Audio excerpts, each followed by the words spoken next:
Hi guys, and welcome back to a new Photoshop tutorial. My name is Manny and today I'll be showing you guys how to do rain in Photoshop. Now I've got this very dark and moody image. Today I want to show you guys how I create with a few simple techniques just a little bit of rain on top of that image. Again, we're going to work with some techniques, some filter techniques, a little bit with a hidden mask and some brushes, or basically with a brush and using that in different ways. So yeah, let's get started. Okay, so this is basically already a finished product. As you guys can see, here is the before and this is the after. Before and after. So I do want to show you guys now the whole process, how I got to the rain.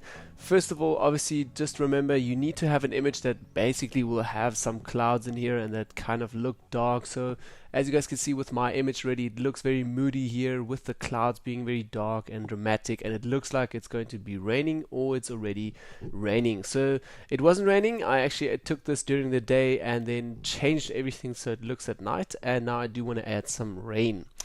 Okay, so let's get started. First of all, what I'm going to do is go down here and create again a new empty layer. I'm going to select my marking tool and just with Command A or Control A for Windows users, going to fill that all up, and then we're going to press right click and say fill this with a complete black foreground color. So say use black over here, press OK, press Command D again and just remove that selection. And now next step that we're going to do is first of all add a filter to this. So in filter we're going to go to noise and we're going to say add noise over here. Okay, so the add noise box is open. First of all, under my amount I'm going to choose a roughly 108 or 110, somewhere around there, or even 105. Say I'm just going to type it in here, 105% amount of noise. Then also with my distribution over here, I'm not going to go to uniform, it has to be Gaussian or Gaussian over here. And it obviously also have to have monochrome, otherwise you will have color in here as well. So I'm going to go with monochromatic, so it's just black and white like a broken down TV. Okay, so then I'm going to hit OK, and first of all I have just this normal black layer here with all these dots in there. Then I'm going to go back to filter, and now I do want to make a little bit of a distortion, or actually a blur into here. So I'm going to say motion blur for that, and we're going to now create a little bit of these falling down drops, or the motion blur drops. Yeah, okay. Anyway, so my angle should be around, I think, about 80%. That also depends on my image now. As you guys can see, I'm just going to hit cancel again. As you guys can see, the guy is standing like this, so I do want the rain to be coming more or less from the side a little bit. Obviously that also depends on your image from where your person is standing. Okay, so then again I'm going to go back now and just enable that layer over here. I'm going to go back to filter, and for that again back to blur, motion blur, and in motion blur again, now obviously like I said, so mine is around 78%. You could also have it like at 80% or something.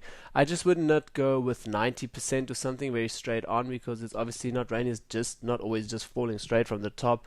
So maybe a little bit from the side, say something like that, 82%. I'm actually fine with that. Okay, now with my distance, I can actually play a little bit with that if you want a little bit less, but I definitely would recommend going up 100 and upwards. So say around 119, 115, somewhere around there, that's good to me. We still have here at the top a little bit of this rim, or this actually weird edge here, because we're going to motion blur this now. So we still need to transform and stretch that a little bit. Okay, I'm going to hit OK now, and that will render. And next step that I'm going to do is again press Command T to just scale this a little bit. Okay, hold Shift for that, and I'm just going to select a box here on the right hand side, so just transform evenly at the top. Okay, and then I'm just going to move that a little bit in, so we also lose the edge at the bottom. Say OK that, and that is accepted.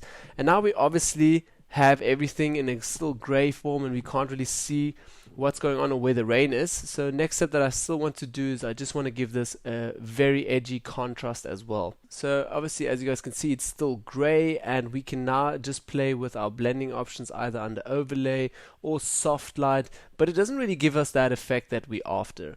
So what I'm going to do is go back to normal, and I'm going to create an adjustment layer and also a levels adjustment layer for that.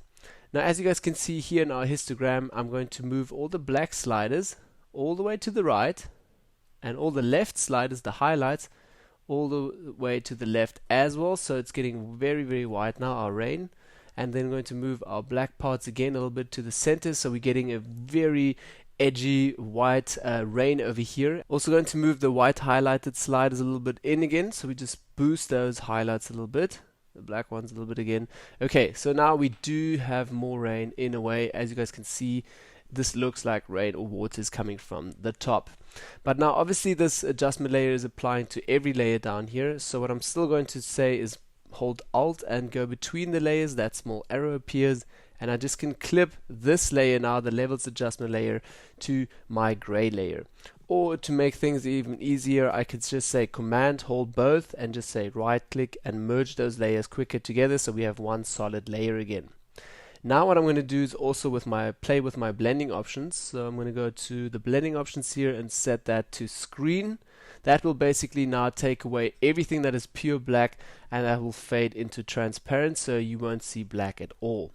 Okay, so as you guys can see now, we do have a lot of rain coming from the top, and it looks it looks just too much. So the next step that I'm still going to do, also if I zoom in, you'll see that the rain is very hard, and rain is never hard like that, so it's either just a little bit blurry. So what you're also going to do is go back to filter again on the same layer, and we're going to say blur, and we say Gaussian blur over here.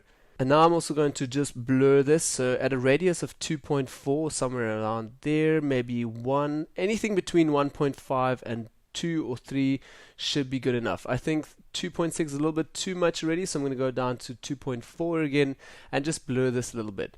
Going to hit the OK button here. So as you guys can see, this is blurred now, so I'm going to zoom out a little bit and obviously have this now as a full screen again, and it looks just way too much rain and too much going on. So we can obviously take our opacity down all the way and let that look a little bit fadey, but still it's not really giving me that effect of having just a little bit of rain coming down. So I'm going to boost up my opacity again, and on this layer now I'm going to double click here onto the layer to get into my layer styles.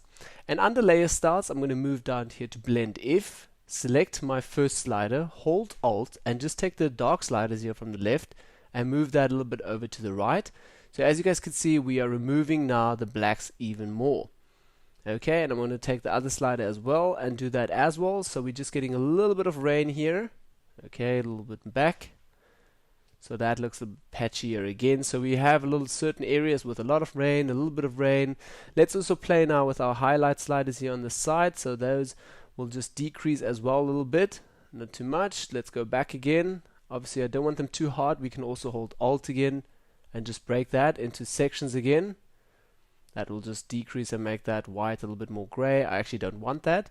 Let's try the slider at the bottom as well. What effect will that give us? Also just decrease that white again. Let's try the whites. The blacks actually down here, they actually suit a little bit already. So don't take the whole slider. As you guys can see now, that just fades completely away and looks weird.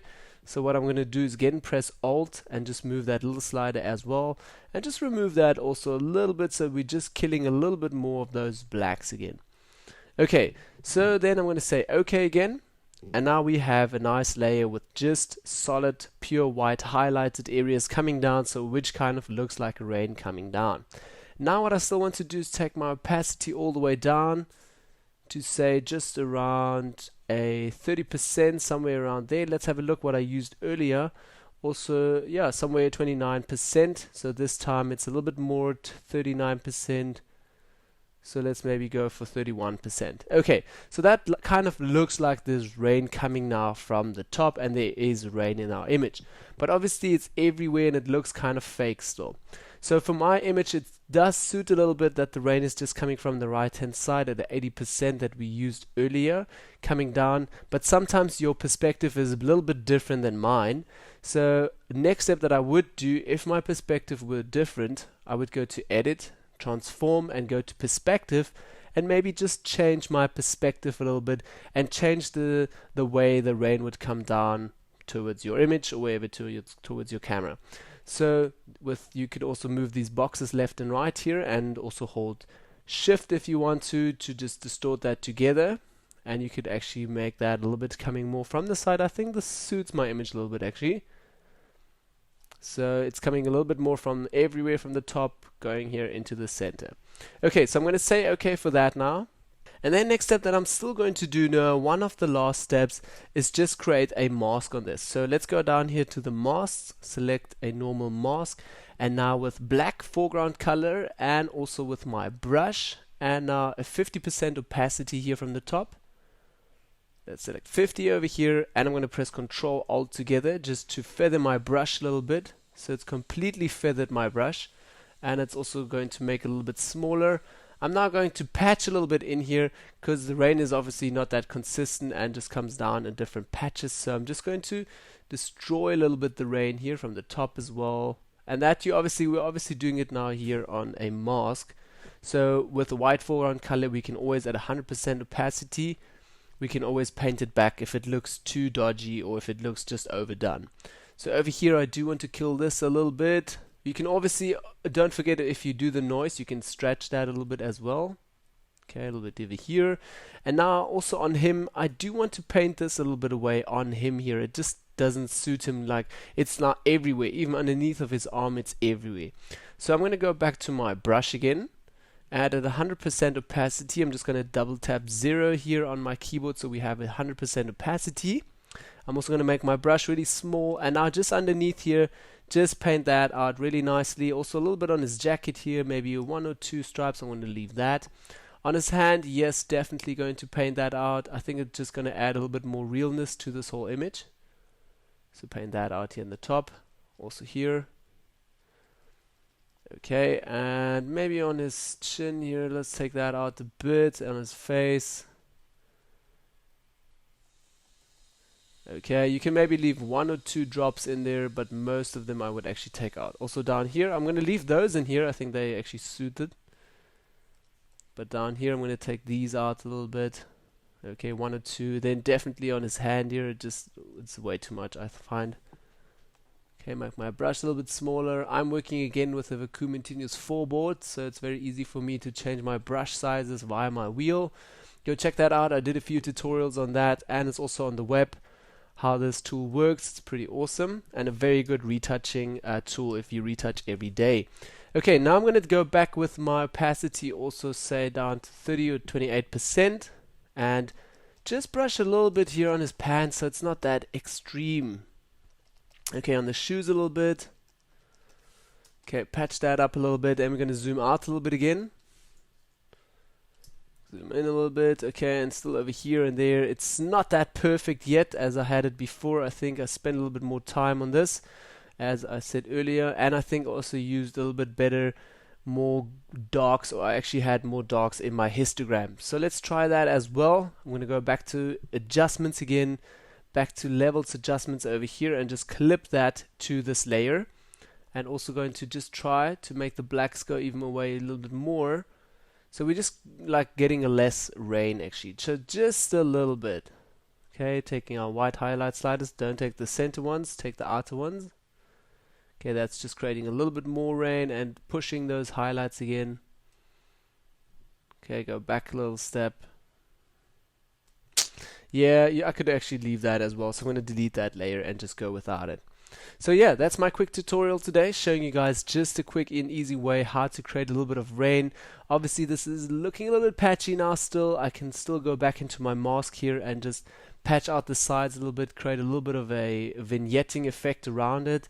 My color is already set, everything, but if your image does not have color yet, I would still add a little bit of a color cast to it as well. There's a few techniques, I showed it already on my YouTube channel how I did that. So yeah, do have a look, and yeah, that's basically it for today's tutorial. I hope you guys learned something from this quick tutorial today, how to make rain in Photoshop. Then as well as if you have any questions, please leave them down below in the comment box. Then also give me a thumbs up if you like my content, share the stuff if you're keen, and don't forget to subscribe. See you guys all in my next video. See you then, bye.